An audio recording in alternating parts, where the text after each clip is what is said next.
All right, we'll have start with Coach Joseph, and then bring a few players in here. We'll have some out in the hallway. First of all, I want to take my hat off to these players, these coaches, Trev, our athletic director, our administration, for believing in me. This was early when this happened. We had to take this team over. But one thing I can say that they fought. They fought every Saturday that they came out. Nobody can deny that. Because that's what we asked them and that's what we expected out of them. You're talking about a high character group. I love them for that. I love these coaches for that. And I wouldn't trade it for the world. They finished something that they started, and that's what we asked them to do. Questions? Did you think you could score that many points on that defense? Well, we thought we had some good matchups with our receivers on their DBs. It was if we was going to be the hold up and protection, and we did remove the pocket, kind of threw them off a little bit, but we didn't. We felt good with our receivers against their defensive backs. Nebraska Good. First win over Iowa in 8 tries. I mean, what's this feel like just for the kids to see this moment for those guys? Well, I'm happy for them because they hadn't beat them in a while. You know, I told them, I said, you let Wisconsin off last week. Let's not let these guys off. But you can see that, you know, they believe in one another and they kept fighting.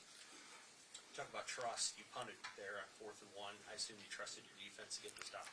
Well, guys, we're gonna give them all their black shirts back and let somebody else see who's gonna have to deal with it. But we're gonna give them all their black shirts back. But yeah, I trusted what they've been doing. They've been playing lights out for the last couple of weeks, so we trust that we can put them back on the field and they was gonna get a stop. So they're getting the black shirts back tonight or tomorrow? Well, I'll probably get them back tonight when they get back, but it'll be in their lockers when they come in on Monday.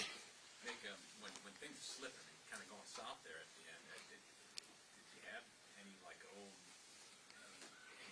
notion moving? No, I've been doing this long enough. I keep telling you I'm from New Orleans. We don't panic, you know. And you know, we just had to keep fighting. We had to keep throwing blows, and we had to keep throwing blows. And if I show like I'm panicking, then they're gonna panic. So no, we was gonna keep fighting at the end. You didn't sense that from your kids either, though. No, because if Daddy don't panic, the kids don't panic. Trey broke the single season record too with the Daddy.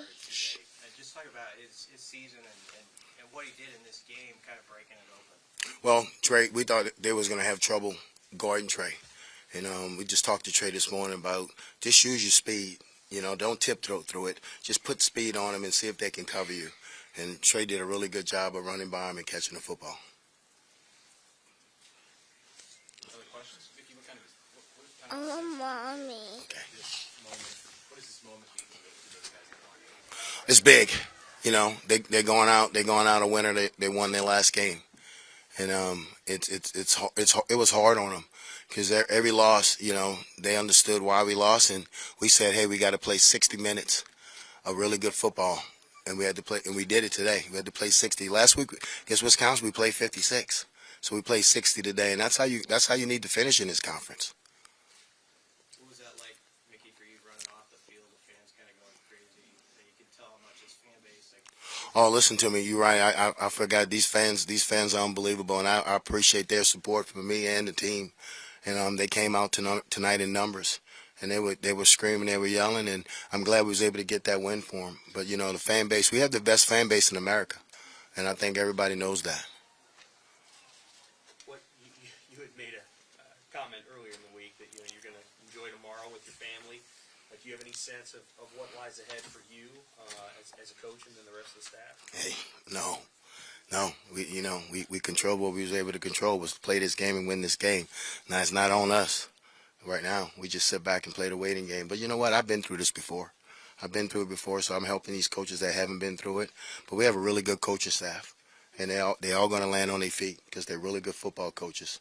It happens in this profession. It's changes that made in it, and they understand it. But I take my hat off to them because I told them today that I really respect them as men because they didn't quit. They stayed in the fight with the kids.